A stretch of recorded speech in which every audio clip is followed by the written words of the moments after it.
E aí, pessoal, agora nós vamos ver o módulo 15 e o módulo 16, que fala do Império Romano. O Império Romano é dividido em dois momentos: o Alto Império Romano e o Baixo Império Romano. Tá? Como que se deu a formação do Império Romano?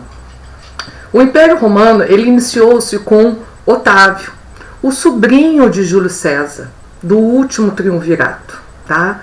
Otávio, ele retornou ao Egito, conquistou o Egito e, vindo como vitorioso sobre todas as regiões sob seu domínio e todos os soldados, todas as legiões e generais e mais o apoio dos plebeus, o Senado ficou numa situação que concedeu a ele todos os títulos. Título de Augusto, então Otávio Augusto, que era um título que se dava aos deuses na época. Tá? Na fase do Alto Império Romano, foi o auge da dimensão territorial de Roma. Tá? Roma já havia conquistado tudo. E ele reorganizou as províncias, nomeou governadores da confiança dele para essas províncias, tá? Exigia relatórios anuais, né? Ele foi concentrando todos os poderes nas suas mãos, né? Criou um sistema novo de cobranças de impostos, né? Então, assim, administrativamente, politicamente, houve uma centralização do poder nas mãos de Otávio Augusto e uma submissão do Senado. O Senado enfraqueceu, tá? E um sistema tributário novo, onde ele conseguia manter os seus soldados e todas as suas conquistas, assim também como no plano social, né, acabou um pouco com a supremacia dos patrícios, né? Enfraquecendo o Senado, no plano social acabou com essa supremacia e criou um sistema censitário de participação da política.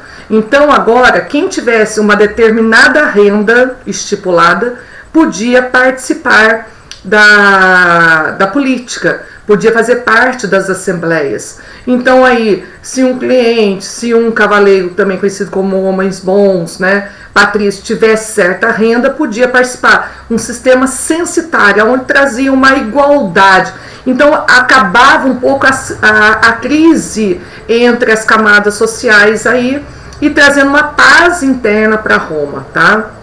Nós temos também, Otávio Augusto procurou conter um pouco a influência helenística da Macedônia, né, valorizando mais a crença, os costumes, a ética romana aí, tá? Dando menos importância para os deuses do Oriente, né? Nós temos aí tentando reviver e restaurar os valores romanos, da ética, da moral, né, os valores políticos aí, tá?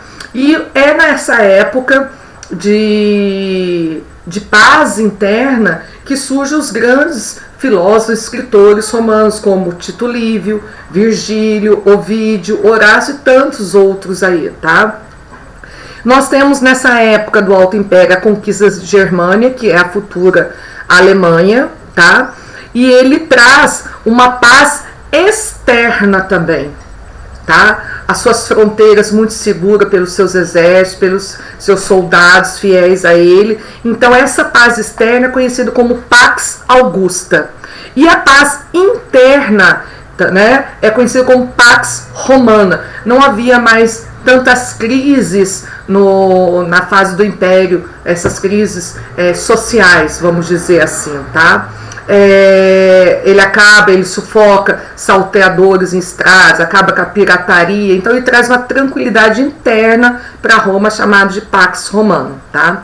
Com a morte dele, o filho adotivo dele, que ele não teve filho legítimo, assume o poder, Tibério, né? E Tibério aí, ele inicia ele cria uma guarda do imperador, chamada guarda pretoriana, que é a guarda de elite, né, pretoriana, que é a guarda pessoal do imperador.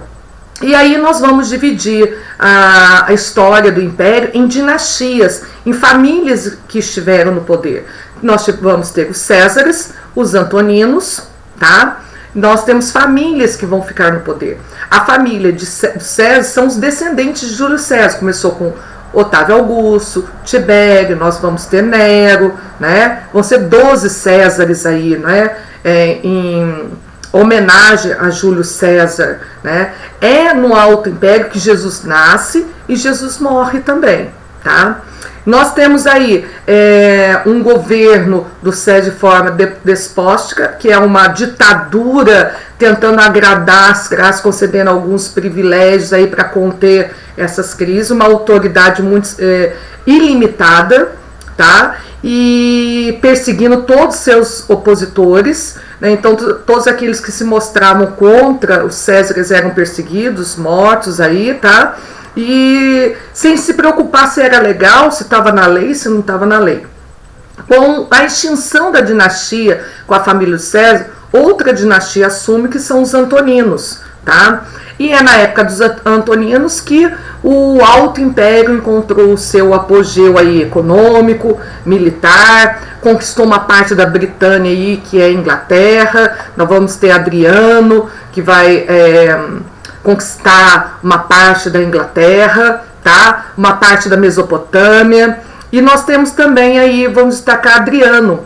É o governo de Adriano que subjuga tanto os judeus na Palestina, que os judeus começam a fugir da Palestina, que é a diáspora hebraica, a fuga dos judeus, a saída dos judeus da Palestina, se dispersando aí pelo mundo, tá? O Império Romano não teve maiores conquistas, né? E praticamente foi travar lutas para segurar o que já tinha conquistado, as suas fronteiras. E isso daí traz um ponto preocupante, tá? O fim de conquista vai gerar o quê? A escassez de mão de obra escrava. Escravo tinha uma vida sofrida, a expectativa de vida escrava era muito pequena. Então o escravo morria muito cedo, prematuramente. Então não havia mais conquista para poder reabastecer essa mão de obra escrava, esse sistema escravista que Roma tinha. Então, sem conquista, sem escravos. Sem escravos, sem plantação. Sem colheita, diminuição de alimentos. Os alimentos que tinham acabavam se tornando muito caros. Então aí nós temos uma decadência do sistema escravista, um enfraquecimento do modo de produção escravista, tá? E a inflação, o preço alto de alimentos no fim do Alto Império Romano, tá? Nós vamos ter no final do Alto Império Romano uma lei chamada Edito de Caracalla, tá? Que é o que? Vai estender a cidadania a todas as regiões que pertenciam ao Império Romano. Então, se a sua região, mesmo fora da Península Itálica, fazia parte do Império Romano, você tinha cidadania romana. Você poderia participar, você não ia se tornar escravo, era um benefício para poder acalmar a sociedade aí, né? E é no Alto Império Romano que Jesus Cristo nasce, né? Vive seus 33 anos, é morto, crucificado.